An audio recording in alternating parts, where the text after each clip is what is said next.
Hi, nice to see you again. I'm Graham Martin, I'm the Recruitment Guy with some more advice about how to survive the robot revolution.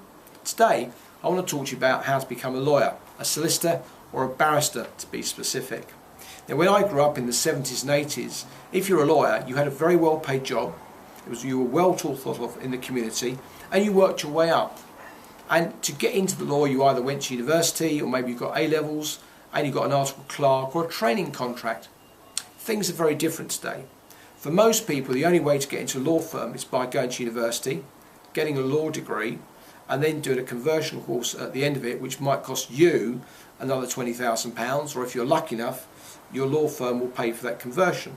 And of course, barristers need to train for a little bit longer as well.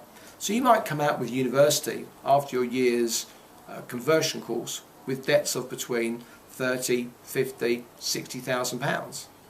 And you've only just started. Now here's the problem.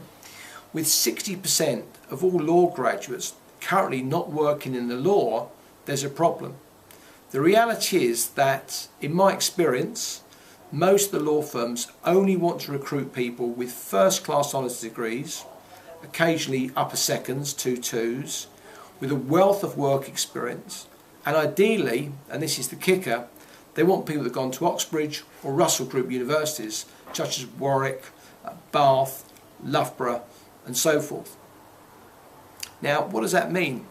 What that means is there's loads of people that are not working within the law. Those that are, of that 40%, half of those, so 20% of the total, are only working what they call meaningful law work. The rest are doing basic research, grunt work if you like, clerk's work. Now we know that some law firms are already finding that their clients are refusing to pay for trainees or fresh graduates with a training contract to do their research. And the reasons are manifold. Number one, they want better value for money, but increasingly they know that there's artificial intelligence, very clever self-teaching software that will go into the depths of the databases and do the research for them at the press of a button. Now this is not stuff of fancy or science fiction, it's reality and it's happening now. Now I've got some clients that are in the law and they are very careful about recruiting staff because they know it's going to put up their overhead. If they can buy the latest software that gives them all the case study, all the history cases there straight in front of them, they don't need to recruit the people, which means they can be more competitive and they can also be earning more money. So if I was you today, unless you have great contacts in the law, maybe you know somebody in a solicitor's office, maybe you know somebody who's a barrister that can help you move forward, unless you've actually got a first-class honours degree or maybe a 2-2 with loads of work experience, I wouldn't be looking to join the legions of the lawyers. It's a very tricky thing. And of course, I say it with all honesty and genuineness because I'm concerned. And I travel the southeast and London, I talk to lots of people, I meet students that want to go into the law and they've got a different idea about what it's really about. And they think that by getting a 2-2 or not having any work experience is going to be good enough. The reality is today it is not.